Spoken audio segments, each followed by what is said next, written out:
Kepada peserta yang ingin bertanya, dapat mengirimkan pertanyaan di kolom chat setelah pemateri ketiga selesai. Ya, seperti yang format saya sampaikan sebelumnya, ya. Langsung saja untuk ke materi yang kedua. Ya, langsung kepada Bapak Oris Krianto Sulaiman MKOM, kami persilahkan Bapak untuk memaparkan materinya. Baik, terima kasih Pak. Izin saya share screen ya Pak ya. Siap Pak. Suaranya jelas ya Pak ya? Sangat jelas sekali Pak.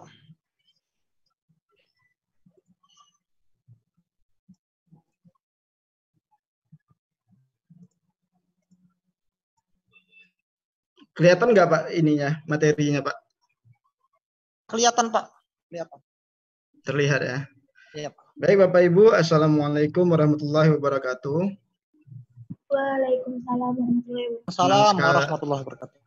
Senang sekali bisa bergabung di sini ya. Saya coba berbagi ilmu ya.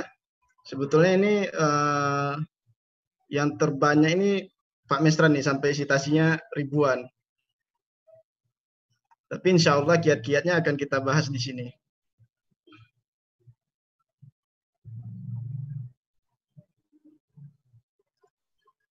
Sedikit perkenalan tentang saya sekarang mengajar di UISU, juga sebagai pengelola jurnal di UISU.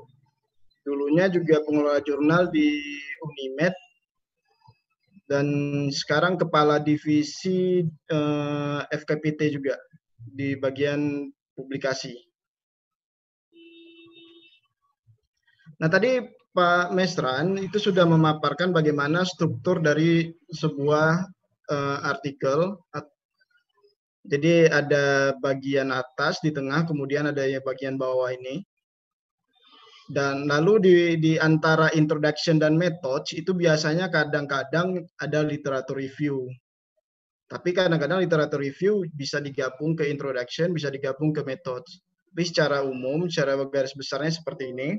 Kemudian pembahasan terkait dengan citasi ini itu ada pada bagian referensi. Di sini, di bagian bawah. Jadi pada saat pertama kali kita menulis manuskrip untuk penelitian, maka yang perlu kita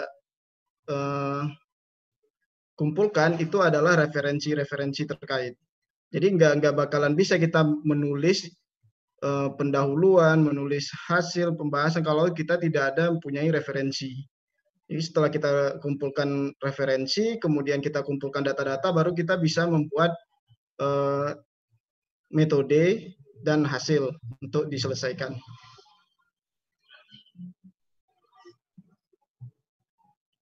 Nah, lalu terkait citasi, ini ada beberapa teman-teman yang sering bertanya. Jadi kalau citasi itu sudah tahu ya, sudah pasti Bapak Ibu lakukan, karena hampir rata-rata dosen itu kan pasti menulis. Kalau sudah menulis pasti ada pengutipan. Nah, sekarang tata cara pengutipannya itu benar atau tidak, itu yang menjadi pertanyaan. Nah, citasi itu merupakan sumber referensi ilmiah, tapi kadang-kadang penggunaannya juga tidak tepat. Kadang-kadang menggunakan referensi yang tidak ilmiah. Misal dari blog-blog yang tidak teruji gitu. Jadi apapun yang kita tulis, misalkan itu sesuatu hasil dari penelitian orang lain, itu akan menjadi referensi kita, dan kita buat penghargaan kepada orang lain itu dengan membuat kutipan di naskah kita. Nah, kemudian ada yang namanya H-index. Lalu ada yang namanya I10 index. Jadi sedikit saya ingin bertanya ini. Saya perbesar dulu. Jadi ada dua pertanyaan. Kalau di Google Scholar ya, kalau di Scopus juga ada citasi, ada juga H-index. Ini kebetulan bahasa Indonesia, jadi ada yang namanya kutipan, ini ada citasi ya. Ini referensi. Kemudian ada H-index. H-indeksnya 6. Nah, kira-kira kapan H-index ini menjadi 7? Kapan kira-kira? Mungkin bisa ada yang bantu jawab. Kapan kira-kira H indeks ini menjadi 7? Kenapa di sini 6?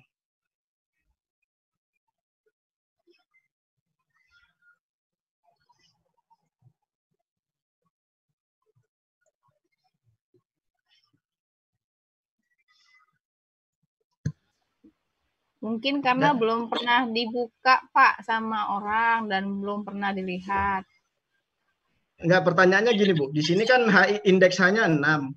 Nah, kira-kira gimana caranya agar menjadi 7? Pada saat kapan dia menjadi 7? Pada saat satu artikel mereka dibuka oleh seseorang. Itu akan mungkin naik.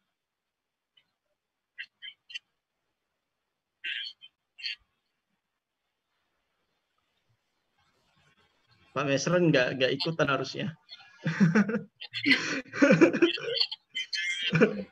Jadi kalau kita lihat dari ini definisinya, bilangan H terbesar berdasarkan sejumlah H artikel sekurang-kurangnya mempunyai citasi sebanyak H. Jadi bilangan H terbesar itu adalah H indeksnya adalah 6 di sini.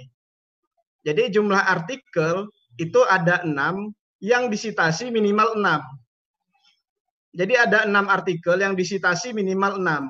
Minimal 6 atau lebih daripada 6. Nah, kalau kita lihat dari gambar ini, maka disitasi atau dikutip ini ada yang minimal 6 atau lebih itu ada 1, 2, 3, 4, 5, 6.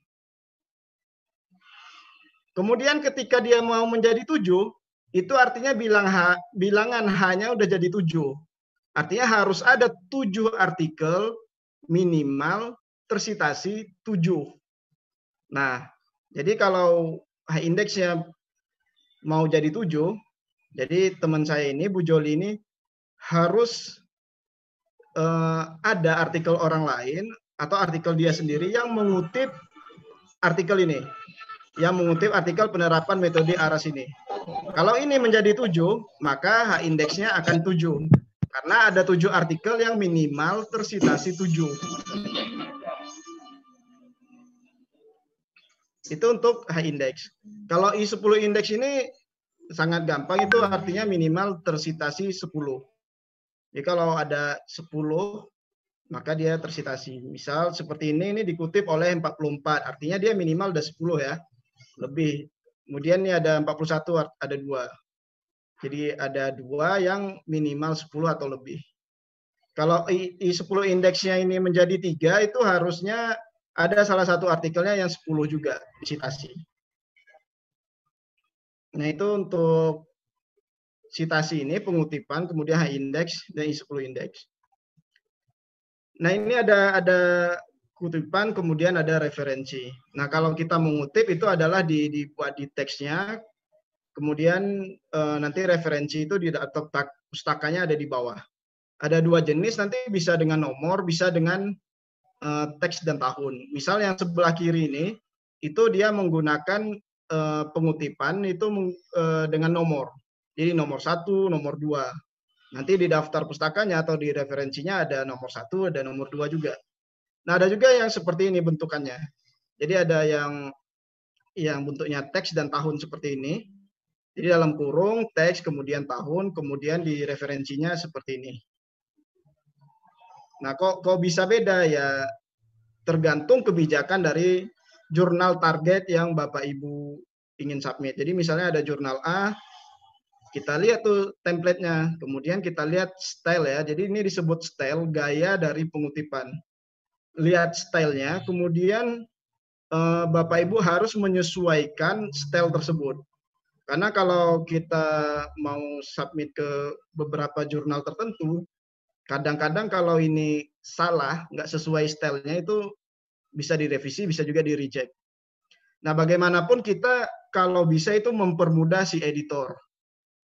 Jadi kalau sudah mempermudah si editor, jadi naskah kita akan mudah diproses untuk ke reviewer gitu. Karena yang naskah kita itu yang pertama kali melakukan screening itu adalah si editor.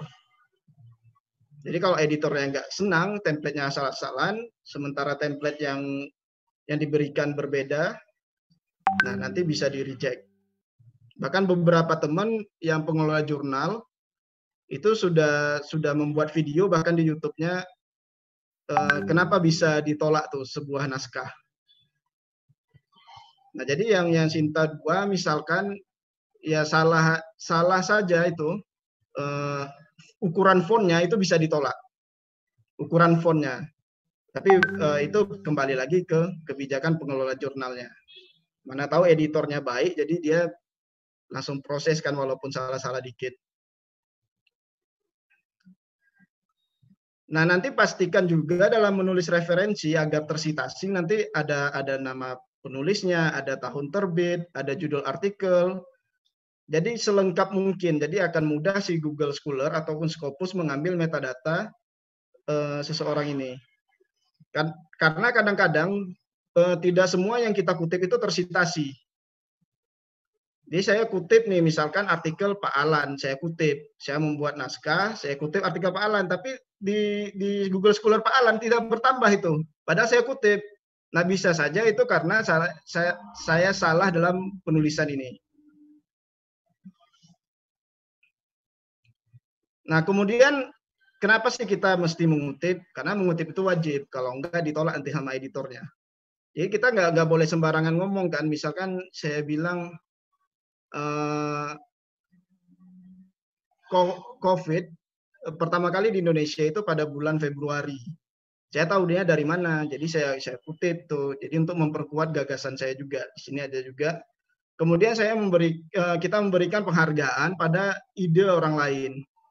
Ini misalkan Pak Alan atau Pak Mesran sudah saya menjadikan mereka itu kutipan. Ada artikelnya yang relevan dengan saya teliti misalkan.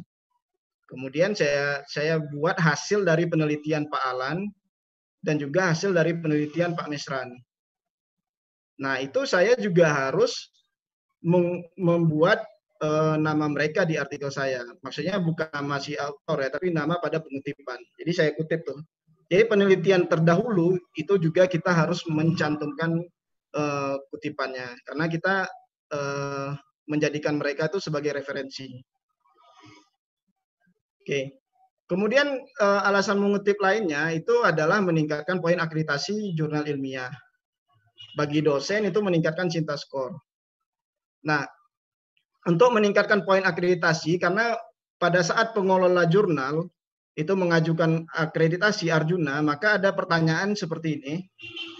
Sistem pengacuan pustaka dan pengutipan. Kalau menggunakan aplikasi, maka nilainya akan tinggi. Nah, ini salah satu alasan kenapa sih kita menggunakan aplikasi pengelola referensi, karena kalau kita ketik secara manual akan ribet ya. Misal kita ketik seperti ini, itu sangat merepotkan. Nah, kalau misalkan kita menggunakan reference manager aplikasi itu bisa dengan mudah. Kemudian ada poin ini yang disukai oleh editor. Jadi editor suka kalau misalnya penulis itu menggunakan pengutipan pakai aplikasi. Kemudian yang terakhir itu ada beberapa persyaratan untuk dana hibah harus harus memiliki high index tertentu. Lalu kapan sih kita harus mengutip?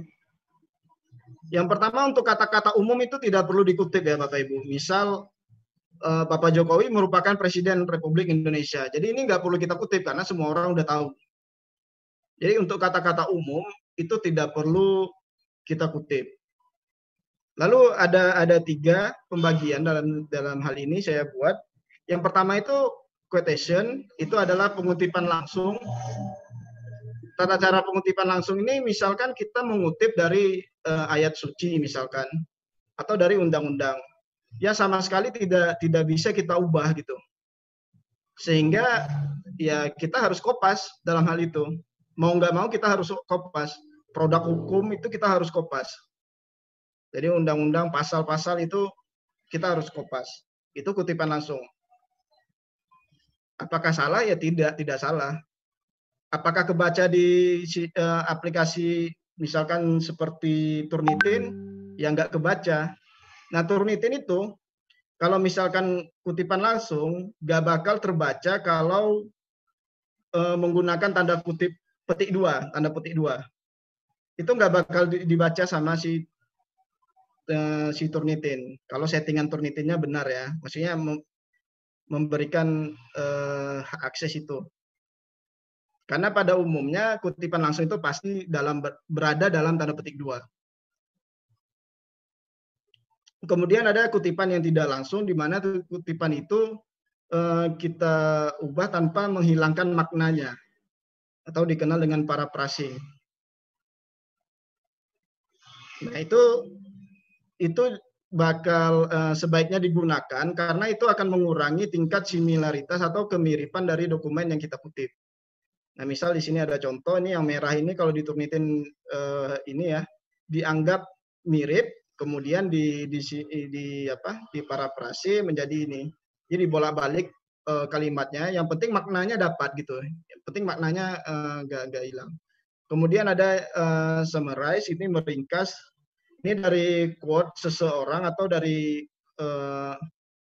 ayat-ayat suci, kemudian nggak semua kita ambil, tapi ada sedikit saja kita ambil informasinya. Jadi sebetulnya ini sama seperti ini juga kutipan langsung, cuman lebih kita ambil poinnya aja dari apa yang dibicarakan orang tersebut atau dibuat orang tersebut. Di sini ada juga tips parafrase. Intinya tips parafrase itu kita sering-sering baca apa istilah itu, kemudian kita tutup artikel yang kita baca tersebut, lalu kita tuliskan sesuai dengan apa yang ada di pikiran kita. Tapi jangan dihafal ya teks tadi, cukup dipahami. Nah, terus bagaimana sih mendapatkan banyak citasi? Ada beberapa poin di sini. Yang pertama itu harus menulis. Ya kalau nggak menulis ya nggak bakal bisa tersitasi. Terus kemudian menulis, lalu tulisannya itu terindeks.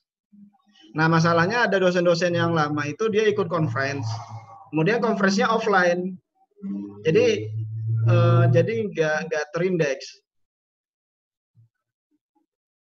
Kalau udah nggak terindeks ya nggak bakal tersitasi kan, karena citasi itu kelihatan di lembaga pengindeks, misalnya di Google Scholar atau di Scopus. Kemudian yang kedua itu seperti yang Pak Mesran sampaikan, itu kolaborasi. Karena kalau kolaborasi itu bisa saja nantinya tersebar di banyak tempat. Jadi kalau misalnya saya menulis dengan Pak Alan, dengan Pak Mesran, itu artinya ada 3 itu. Saya sebarkan ke mahasiswa saya atau ke Facebook saya atau media sosial saya. Kemudian Pak Alan juga menyebarkan ke media sosial dia. Kemudian Pak Mesran juga menyebarkan ke media sosial dia. Jadi kemungkinannya itu lebih besar. Kemudian terbitkan artikel itu pada jurnal yang open access. Nah, karena yang paling banyak dicari orang itu pertama kali adalah jurnal-jurnal yang open access. Nah, kalau non open access nanti kan dia harus berlanggan. Kalau berlangganan kan harus keluar duit lagi. Meskipun ada cara-cara tertentu untuk mendapatkannya secara legal atau ilegal ya, mendapatkan artikel tersebut. Tapi sebaiknya itu terbitkan artikel pada jurnal yang open access. Ada banyak jurnal yang open access ya, apalagi kalau terindeks di OAJ itu sudah pasti open access. Jadi tinggal kalau mau tahu jurnal-jurnal yang open access, kalau misalnya terindeks di OAJ, tinggal akses situs di OAJ, nanti ketik nama jurnalnya langsung kelihatan itu. Itu semuanya jurnalnya open access. Kemudian tulis nama dengan konsisten. Nah, nama ini juga jadi pengaruh ya dalam tingkat citasi. Misalkan namanya itu ada Oris Krianto Sulaiman misalkan. Di setiap artikel saya itu saya buat Oris Krianto Sulaiman. Nah, bisa saja saya buat Oris K. Sulaiman. Atau Muhammad Oris Krianto Sulaiman, M. Oris Krianto Sulaiman. Tapi di artikel lain saya panjangkan Muhammadnya gitu. Jadi itu nggak konsisten.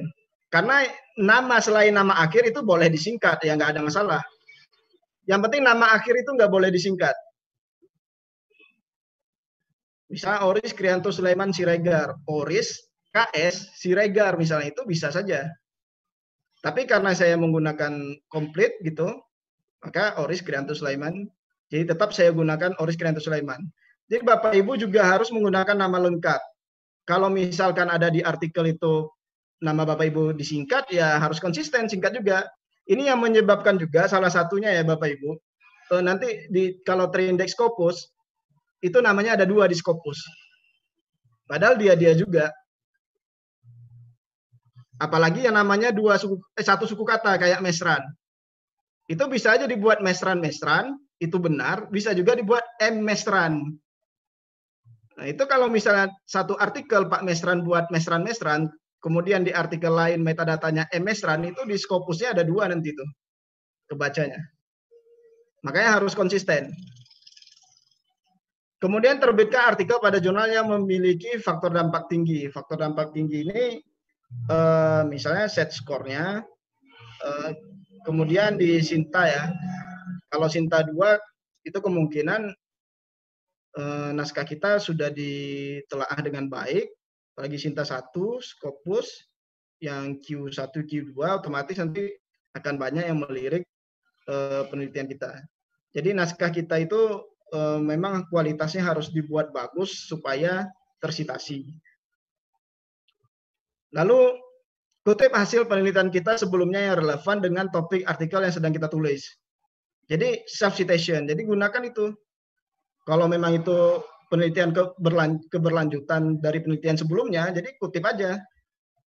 Nggak ada yang bilang kan nggak boleh self citation. Ada yang mengatakan seperti itu, tapi ya nggak masalah, kutip aja. Karena banyak di jurnal di luar sana itu dia menggunakan self citation juga. Nah yang salah itu self citationnya buatan gitu. Nah, saya buatlah, saya bahas A sekarang, tapi artikel saya yang dulu bahas B. Saya paksakan untuk ngutip, padahal nggak ada relevansinya, nggak ada sangkut pautnya. Supaya nambah citasi, jadi saya paksakan. Nah itu yang salah. Tapi selagi itu relevan, memang pengembangan dari topik yang sebelumnya ya nggak masalah. Kemudian kutip artikel kolega yang relevan. Nah kalau saya kutip punya Pak Mesran, itu kemungkinan Pak Mesran akan kutip punya saya yang relevan ya di sini ya Bapak Ibu. Jangan memaksakan karena mentang-mentang Pak Alan teman saya, terus saya kutipnya punya Pak Alan terus banyak-banyak gitu. Jangan memaksakan seperti itu. Yang penting yang kita teliti itu nanti dibaca oleh orang lain, yang kita teliti olahraga, jangan pula nanti referensinya dari pertanian yang nggak ada sangkut pautnya misalkan. Kemudian gunakan media sosial untuk menyebarluaskan artikel. Jadi jangan malu-malu Bapak Ibu sebarluaskan aja ke grup-grup WA, misalnya grup WA kampusnya, grup-grup mahasiswa itu sebarkan saja. Nah lalu gunakan kata kunci. Ini kata kunci ini sebetulnya untuk mengoptimalkan search engine. Jadi bagaimana caranya supaya kalau kita ketik misalkan penelitian di olahraga tuh, ataupun misalkan di komputer misalkan metode sistem pengambil keputusan dengan Mora misalkan. Nah, bagaimana caranya supaya artikel kita itu muncul di paling atas? Jadi kata-kata Moranya itu kita tampilkan tuh di deskripsi atau di abstrak. Kemudian tulis sebuah makalah lintas disiplin ilmu. Ini yang paling banyak dikutip ya. Dari pengalaman itu paling banyak dikutip. Jadi kalau misalkan kita menulis, ya saya misalnya bidang komputer, Pak Alan bidang olahraga. Jadi kita buat penelitian nih. Misalnya membuat sistem supaya bisa tahu tingkat perubahan otot tuh. Kalau sebelum olahraga gimana perubahan ototnya, setelah olahraga kita buat sistemnya misalkan dengan metode tertentu. Nah itu kita lintas disiplin ilmu itu paling diminati ya, bahkan acceptance rate-nya itu sangat tinggi. Lalu terkait penggunaan reference manager, dalam hal ini saya mengambil contoh Mendeley ya. Jadi dalam Mendeley itu, Bapak Ibu usahakan mengisi metadata selengkap mungkin. Jadi kalau misalkan saya buka Mendeley ini, kelihatan nggak Mendeley-nya Pak Alan? Kelihatan Pak. Nah misalkan di sini, nah kemudian di sini ada add ya, add entry manual. Kalau misalnya kita add manual ini ada hal-hal yang harus kita isi. Dan ini Bapak Ibu usahakan lengkap isinya. Isi selengkap mungkin. Jangan ada yang kurang. Nah, kalau merasa repot, itu bisa memanfaatkan DOI. Bisa memanfaatkan DOI, ketik DOI-nya di sini, kemudian cari gini. Nah, kalau nggak mau repot lagi, misalnya saya mau mencari naskahnya Pak Mestran nih, yang ada di Mendeley. Jadi bisa diklik nih pilihan literatur search ini. Nanti bisa ketik aja. Misalnya olahraga, diketik aja metodenya. Nama orang pun bisa diketik, misalnya nama orang Mestran. Nanti muncul penelitian dia. Nah, penelitian yang muncul ini bukan berarti ada di Mendeley saya, tidak. Ini tidak ada di Mendeley saya. Jadi yang ada nama Mestran ini muncul semua. Nah, misal yang ini ya, ada di majalah Ilmiah Inti, atau yang terbaru, misalkan ini 2018 yang ini. Nah, ini bisa kita simpan ke dalam Mendeley kita. Jadi saya ketik aja nih, saya mengutip punya Pak Alan. Saya ketik Pak Alan nih di sini. Kemudian saya tengok penelitian dia, oh ini ada yang cocok sama saya gitu. Saya kutip lah. Jadi faktor pertemanan juga penting ya Bapak Ibu ya. Yang penting masih relevan gitu. Jadi saya buat Mestran ini, saya mengutip punya dia, yang penting relevan. Nah, kemudian nanti Bapak Ibu tinggal save reference. Lalu di sini kan ada DOI. Nah, ini ada centang, itu artinya referensinya sudah masuk ke Mendeley saya dan bisa digunakan di Word. Tapi PDF-nya nggak ada di sini. Jadi di sini ada DOI, tinggal saya klik nih kaca pembesarnya. Nah, nanti muncul URL-nya. Jadi tinggal klik URL-nya maka mengarah ke PDF artikel tersebut. Jadi Bapak Ibu cari artikel-artikel koleganya yang relevan, kemudian kutip artikel yang kolega kita tersebut. Nanti kolega kita mungkin berbalas lagi, dia akan ngutip naskah kita yang relevan juga. Nah, ini juga bisa manfaatkan file RIS, BibTeX ya, untuk ini ya. Jadi misalkan di dalam Mendeley ini, nanti Bapak Ibu kalau yang sudah terbiasa menggunakan Mendeley itu ada di My Publication, ini adalah naskah kita ya, yang kita tulis. Jadi ini bisa kita blok seperti ini misalkan, lalu bisa kita klik kanan, lalu kita ekspor. Kita ekspor, nanti dia bisa membuat format seperti ini, Bib. Nah, file ini kalau saya kasih ke Pak Alan misalkan, kemudian Pak Alan import ke Mendeley-nya, maka metadata artikel saya akan masuk ke Mendeley-nya Pak Alan. Semuanya. Sesuai dengan apa yang saya buat di sini. Jadi Pak Alan tinggal mudah menggunakan punya saya. Jadi hal seperti itu bisa.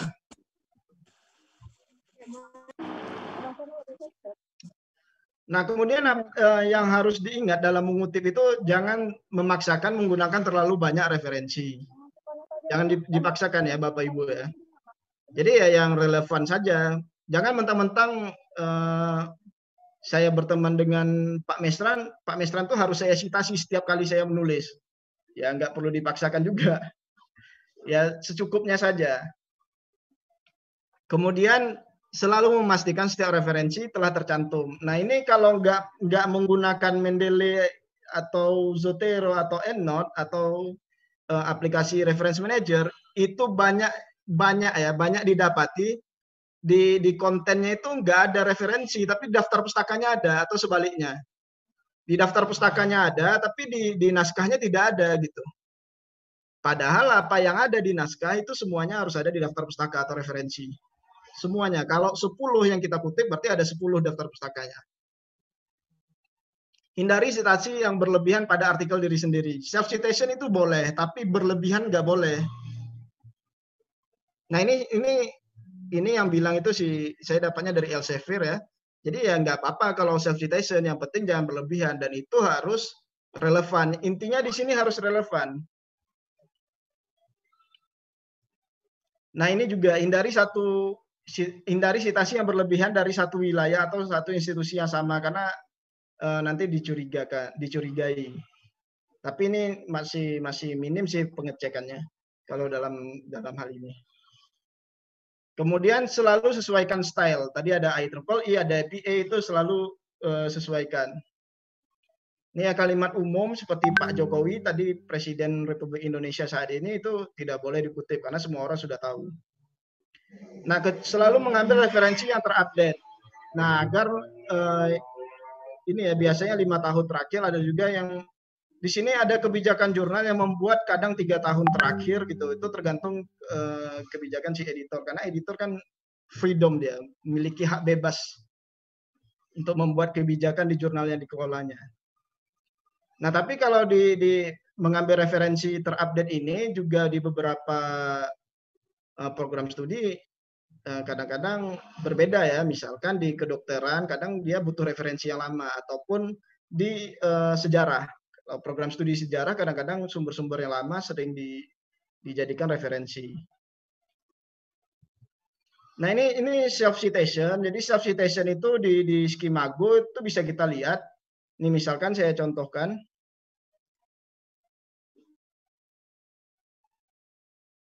Ini di Journal of Statistical. Kalau kita lihat di sini kuartilnya Q1 menurut di SJR ya. Nah, jadi Bapak Ibu lihat self citation-nya. Di sini ada tinggal diklik self citasinya itu pada tahun 2019 ada 31 self citation. Jadi mereka nggak mempermasalahkan self citation, yang penting jangan terlalu berlebihan. Izin Pak Oris. Ya Pak. Sedikit lagi ya Pak. Oke Pak, memang sedikit lagi nih Pak. Siap Pak. Nah, kemudian ini ada juga contoh self citation dari artikel saya ambil dari Q1 juga.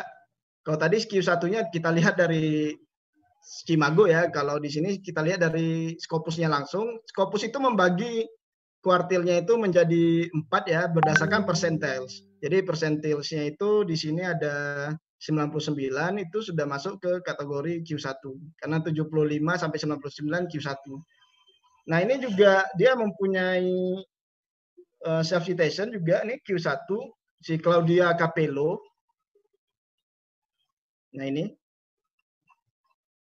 kita cari Capello-nya misalnya. Jadi kita cari Capello.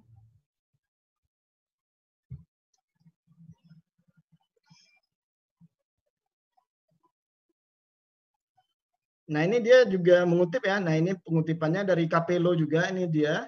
Kemudian ini juga Capello. Kemudian ini juga. Nah, ini ada bentuk yang beda ya. Kalau ini bentuknya itu naratif, kalau ini parentikal namanya, dalam tanda kurung. Kalau ini naratif. Nah, dia mengutip dirinya sendiri. Ini jurnalnya Q1. Jadi tidak masalah. Dan ini di daftar pustakanya, di referensinya juga menggunakan ini ya. Dia self citation. Yang penting selama itu relevan. Jadi nggak masalah. Dan jangan berlebihan.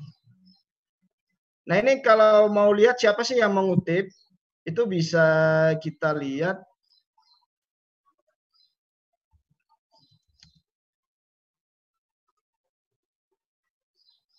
Nah, jadi di sini kalau mau melihat siapa sih yang mengutip artikel itu tinggal klik aja angka yang ada di Google Scholar misalnya.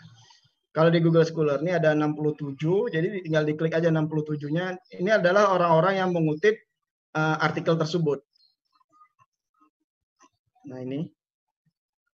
Kemudian kalau misalkan dia di Scopus itu Bapak Ibu bisa melihat lewat Mendeley ya. Karena Scopus itu dia harus berlangganan untuk melihat citasinya. Jadi kalau dari Mendeley kita bisa tahu. Nah, misalnya ini ada dua yang mencitasi. Kemudian nanti tinggal klik.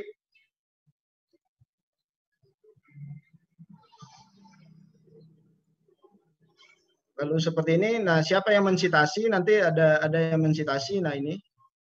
Jadi ada yang mencitasi 2 untuk artikel yang ini. Nah, ini dilihat dari Mendeley. Kalau dari Scopusnya diklik aja ini. Tapi kadang-kadang sering error sih. Kadang-kadang mau, kadang-kadang error. Nah, ini nggak bisa dia. Jadi kita bisa tahu siapa yang mengutip artikel kita untuk yang terindeks Scopus. Nah, kemudian satu lagi yang terakhir tuh citasi itu tidak hanya datang dari artikel. Kalau ceritanya di luar jurnal ya. Nah, beberapa penerbit buku ini dari Pak Yulingga saya ambil tuh juga tinggi ya, karena rata-rata kalau saya analisis itu banyak buku yang disitasi daripada artikel jurnal. Ada beberapa yang seperti itu. Karena buku ini dia secara umum banyak metode-metode yang bisa didapat oleh penulis. Nah, jadi bisa juga Bapak Ibu nulis buku, kemudian pastikan penerbitnya itu memasukkan bukunya itu ke Google Books supaya terindeks Google Scholar. Nah, kalau Bapak Ibu mau belajar Mendeley itu bisa di sini ya, belajar Mendeley secara mandiri, ada tutorialnya, bahkan sekarang sudah saya tambah beberapa lagi. Ada video, ada juga dalam bentuk PDF. Oke, mungkin itu saja yang bisa saya berikan. Lebih kurang saya mohon maaf. Assalamualaikum warahmatullahi wabarakatuh.